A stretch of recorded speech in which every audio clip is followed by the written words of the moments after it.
সুদক্ষ খেলুৱৈ হিন্দু জাগৰণৰ কাৰ্যকৰ্তা প্ৰয়াত অমলজিৎ দাসৰ স্মৃতি চাৰণ শ্ৰদ্ধাঞ্জলি অনুষ্ঠান। সুদক্ষ ক্ৰিকেট খেলুৱৈ তথা বৰপেটা জিলা হিন্দু জাগৰণৰ কাৰ্যকৰ্তা প্ৰয়াত অমলজিৎ দাসৰ স্মৃতি ৰোমন্থন কৰাৰ লগতে তেওঁৰ প্ৰতি শ্ৰদ্ধা নিবেদন কৰাৰ উদ্দেশ্যে হিন্দু জাগৰণ বৰপেটা জিলা শাখাৰ উদ্যোগত এক অনুষ্ঠানৰ আয়োজন কৰা হয়। কমলেশ বৈশ্যই হাত ধৰা অনুষ্ঠানটোত প্ৰথমে প্ৰজাপিতা ব্ৰহ্মকুমাৰী ঐশ্বৰীয় বিশ্ববিদ্যালয়ৰ দুগৰাকী ভগ্নীয়ে বন্তি প্ৰজ্বলন কৰে। ইয়াৰ পিছতে হিন্দু জাগৰণৰ অসম প্ৰান্তৰ বিধি আয়াম প্ৰমুখ ৰূপজিৎ দাস, বৰপেটা নগৰ উন্নয়ন প্ৰাধিকৰণৰ অধ্যক্ষ অনিল দাস, হেমেন দেউৰী, অধিবক্তা পুলক দাস, প্ৰাক্তন ক্ৰিকেট খেলুৱৈ দিজুমণি দাস, বিজেপিৰ বৰপেটা নগৰ মণ্ডলৰ সভাপতি ৰূপম চৌধুৰীকে প্ৰমুখ্য কৰি বহু সংখ্যক লোকে অমলজিৎ দাসৰ প্ৰতি শ্ৰদ্ধা নিবেদন কৰে। অনুষ্ঠানটোত হেমেন দেউৰী, ৰূপম চৌধুৰী, পুলক দাসৰ লগতে অমলজিতৰ কেইবাগৰাকীও বন্ধুৱে তেওঁৰ সৈতে কটোৱা মুহূৰ্তবোৰৰ বৰ্ণনা কৰি স্মৃতি ৰোমন্থন কৰে। নিউজ ডেস্ক ৰিপৰ্ট, পি সংবাদ। সৰুৰ পৰাই স্বয়ংসেৱক ভাতৃ, সুদক্ষ খেলুৱৈ, বৰপেটাৰ সমাজকৰ্মী, হিন্দু জাগৰণ অসমৰ বৰপেটা জিলাৰ সক্ৰিয় কাৰ্যকৰ্তা ভাতৃ আজি অমলজিৎ দাস আজি আমাৰ মাজত পৰা নোহোৱা হোৱাৰ আজি 15 দিন হ'ল আৰু সেই দিনটোৰ পৰাই আমি মৰ্মাহত হৈ আহিছোঁ। বৰপেটাবাসী হিচাপে লগতে আমি হিন্দু জাগৰণ অসমী সেই ভাতৃগৰাকীৰ আজি গৃহত শ্ৰদ্ধাঞ্জলি অনুষ্ঠান এটি আয়োজন কৰা হৈছিল আৰু ইয়াত আপোনালোক সংবাদ মাধ্যমৰ দাদাসকলৰ লগতে বৰপেটাৰ বিভিন্ন স্তৰৰ ৰাইজ উপস্থিত হৈ লগতে হিন্দু জাগৰণ অসম আৰু বৰপেটা বিজেপি, শিৱশংকৰ ক্লাব আৰু অন্যান্য স্থানৰ পৰা আহি ভাতৃগৰাকীৰ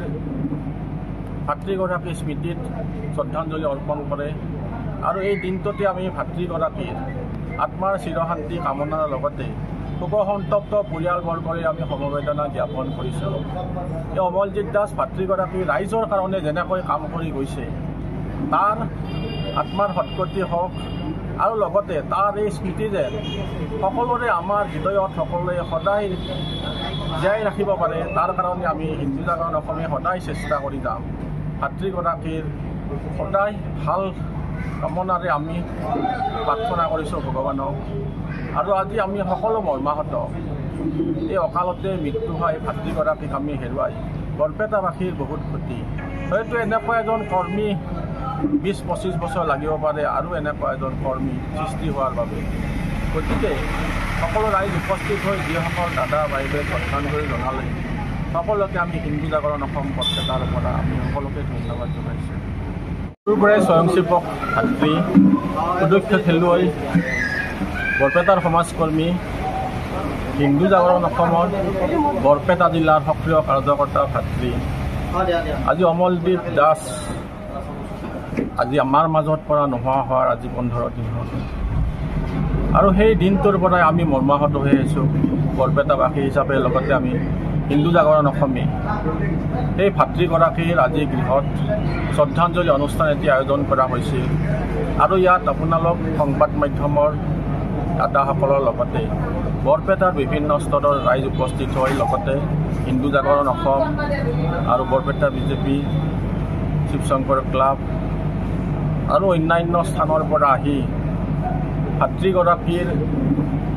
ভাতৃগৰাকীৰ স্মৃতিত শ্ৰদ্ধাঞ্জলি অৰ্পণ কৰে আৰু এই দিনটোতে আমি ভাতৃগৰাকীৰ আত্মাৰ চিৰশান্তি কামনাৰ লগতে শোকসন্তপ্ত পৰিয়ালবৰ্গৰে আমি সমবেদনা জ্ঞাপন কৰিছোঁ।